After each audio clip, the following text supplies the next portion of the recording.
Yeah. We've just finished 2 days at GreenBiz Forum in New York. Mm-hmm. There's been discussion on the topic of sustainability. Mm-hmm. Can you tell me your overall impressions? So this is an energetic 2 days. This conference brings together a unique set of people, I think, in a unique environment. I think one of the things that GreenBiz manages to do here is create a different type of discussion around this topic. The format is very interactive. There aren't the typical kind of Microsoft PowerPoint presentations from most presenters. There are different lengths of sessions, and it tends to have a very interactive format. And as a result, I think I come away with a different set of impressions from my experience here. These are committed people trying to solve very, very big challenges, and I come away with a sense of renewed energy and also a little bit of a feeling like this is hard stuff. And as I've said before, this is the third career I've had, and it's perhaps the most challenging. And being in this environment of hearing other people go through these challenges is rewarding, but also to some degree challenging in itself. Okay. And were there any particular sessions that stood out? So I think a couple sessions stood out to me this year. There was a session in which panelists discussed the issue of the investor community being on board with sustainability.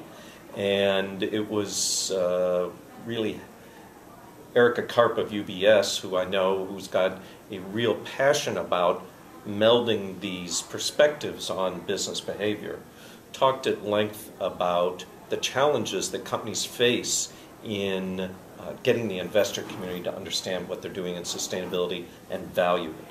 And why is that important? Why is that meaningful? Well, companies have to go into the capital markets to either borrow money or raise equity and get money to do, in fact, sustainability work and other work.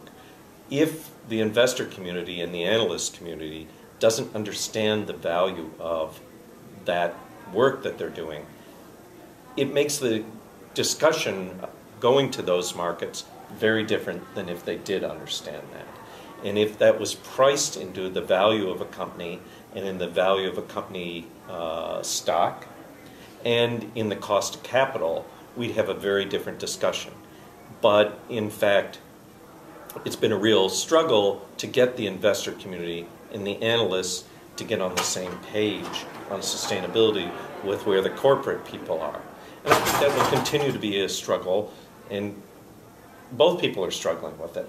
The sustainability people are having a struggle trying to get the investor community to understand what sustainability means, how it's worked on in companies, what value it brings. And the investor community is hard pressed to get the sustainability to understand some of the financial attributes that are important to the investor community. And we're now seeing, and Erica talked about this desire to, at least on the reporting side, meld our disclosure around financial attributes of corporate performance and environmental and social attributes. So this notion of integrated reporting, where investors and other stakeholders in companies can get a more holistic picture of corporate performance. But that's a real challenge because we have a lot of standards around what constitutes something we want to know about from a financial perspective, but we don't have many standards about what we want to know about for in terms of environmental or social performance in a company. There's an organization that's recently been founded called the Sustainability Accounting Standards Board that is trying to do that and will, in fact, work diligently to try to decide on a collaborative basis what matters to the world in terms of environmental and social performance in the same way that the world kind of knows what matters on a profit and loss statement. So we'll see. And I thought that was kind of fascinating about it isn't the nuts and bolts of how sustainability gets done, but how it fits into the big picture of kind of capitalist behavior, which is what these companies are based upon. Okay. Were there any others? So I think another thing that really It's kind of a good news, bad news situation. Summer Oaks, who's a model and an activist, spoke from the stage about the challenge that we face in making, I guess, meaningful lives for the additional 2 to 3 billion people who are going to come onto this planet in the next 15 or 20 years in a way that doesn't consume more than all the resources we have on this planet, and keeps businesses in business and allows them to have sustainable business models that aren't necessarily tied to volume and bring value to people's lives. And what struck me there is that we never, in the sustainability world, it's almost disallowed to have a conversation about population control or the relationship to population and sustainability. And there's going to be a tipping point in which there are too many people on the planet consuming too many devices, too many iPads, and too much protein, and too much of the stuff that we don't have on this planet. And I know that's a long way away, and it's hard for managers, and maybe it's not even the place for managers in a corporate setting to really focus on that, but somewhere it's out there.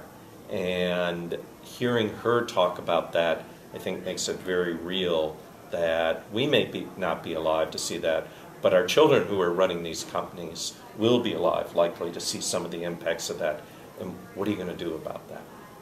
So that really kind of stood out to me as a bit of an aha moment and a scary moment in a way. And were there any others?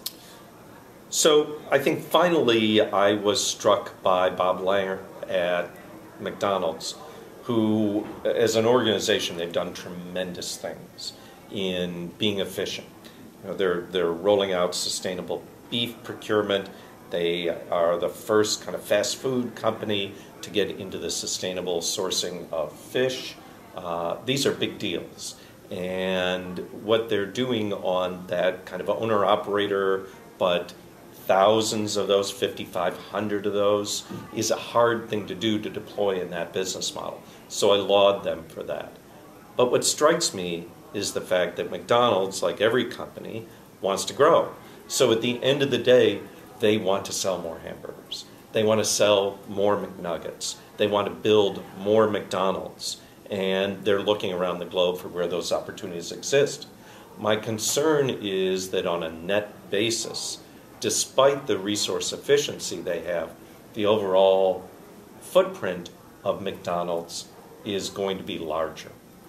Now, it's certainly going to be less large than it would be if McDonald's weren't paying attention to these things, and if they were going to buy their proteins without an understanding of the environmental and social impacts of doing that, we'd have a worse situation.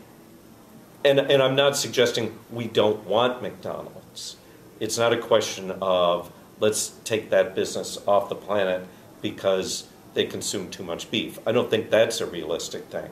I think it is laudable that they're doing things in a better way. But at the end of the day, you still have to realize that we're just going to be consuming more and more. If we build a McDonald's in all of the 181 million person plus cities that China's bringing on board, got a lot of consumption of proteins. And even if that's sustainably sourced, it's still a lot of stuff. And it's a lot of packaging. And it's a lot of energy consumed. McDonald's announced in the session today that they spend $800 million a year on energy.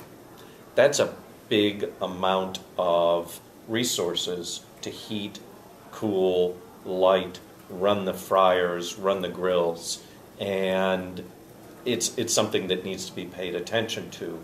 And you know, I hope that bill goes down, but as they grow, the bill will inevitably go up. So I think there's this tension there between feeling they're doing a great thing and should be lauded for that, and the recognition that most business models are built on volume. And that's how companies make money, and that's how they attract capital, and that's how analysts like to go to companies that are growing. Nobody wants to go to an investor call where the CEO says, we're stagnant. that doesn't attract a lot of excitement. So growth is still very important, and volume-based business models are still important, and that's an issue when you look at it from a sustainability lens. And so there's a little bit of disconnect where the investment community and a lot of stakeholders, and certainly people who want to be employed, want more McDonald's.